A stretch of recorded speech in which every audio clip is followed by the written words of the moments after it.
Hi friends, ఈరోజు వీడియోలో నేను మీతో ఎంతో సింపుల్ అండ్ టేస్టీగా ఉంటే చికెన్ ఫ్రై ఎలా తయారు చేసుకోవాలో చూపిస్తానండి. ఎవరైనా కూడా ఈజీగా తయారు చేసేసేయచ్చు.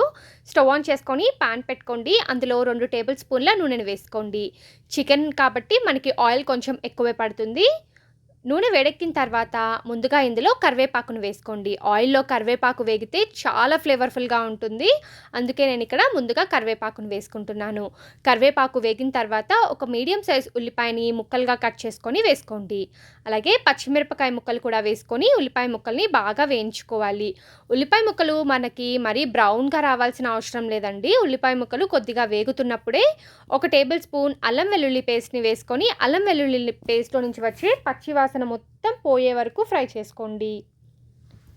చూస్తున్నారు కదండి, ఇలా మనము ఉల్లిపాయ ముక్కల్ని బాగా వేయించుకున్న తర్వాత చికెన్ ముక్కల్ని యాడ్ చేసుకోండి. నేను ముందుగానే చికెన్ ముక్కల్ని నీట్‌గా శుభ్రం చేసుకొని ఉప్పు అలాగే పసుపుని మిక్స్ చేసి పెట్టుకున్నాను. సో చికెన్ ముక్కల్ని యాడ్ చేసుకున్న తర్వాత ఒకసారి బాగా కలిపేసుకోవాలండి. ఇలా కలుపుకున్న తర్వాత మూత పెట్టేసి మంటని మీడియం ఫ్లేమ్‌లో పెట్టుకొని కుక్ చేసుకోండి. మధ్య మధ్యలో కలుపుతూ ఉండండి. నేనైతే ఒక 4 మినిట్స్ తర్వాత లిడ్ ఓపెన్ చేసి చూస్తున్నాను. చికెన్‌లో నుంచి వాటర్ అంతా కూడా బయటికి వస్తూ ఉన్నాయి. ఈ వాటర్‌లోనే చికెన్ కుక్ అయ్యేంత వరకు కుక్ చేసుకోవాలి. ఒక 5 నిమిషాల తర్వాత మూత తెరిచి చూస్తున్నాను. చూడండి, మనకి ఇంకా చికెన్ బాగా కుక్ అవుతూ ఉంది. ఇలా వాటర్ మనకి కొంచెం ఉన్నప్పుడు మసాలాలైతే యాడ్ చేసుకోవాలండి. మరీ డ్రైగా ఉన్నప్పుడు వేసుకుంటే ఏంటంటే చికెన్ ముక్కలకి మసాలాలు పట్టవు. ఇప్పుడు ఇందులో నేను ఒక టేబుల్ స్పూన్ ధనియాల పొడి, పావు టేబుల్ స్పూన్ పసుపు, అలాగే ఒక టేబుల్ స్పూన్ కారం, అర టేబుల్ స్పూన్ జీలకర్ర పొడి, రుచికి సరిపడినంత ఉప్పుని వేసుకుంటున్నాను. ఉప్పుని ఆల్రెడీ మనం వేసుకున్నాం కాబట్టి చూసుకొని యాడ్ చేసుకోండి. నేను ఆల్రెడీ చికెన్‌లో ఉప్పుని వేసుకున్నాను. కావాలనుకుంటే మీరు లాస్ట్‌లో కూడా సాల్ట్‌ని యాడ్ చేసుకోవచ్చు. సో ఇప్పుడు వీటన్నిటిని ఒకసారి బాగా కలిపేసుకోవాలి. ఇలా వీటన్నిటిని బాగా కలుపుకున్న తర్వాత మూత పెట్టేసి 3-4 నిమిషాల పాటు కుక్ చేసుకోండి.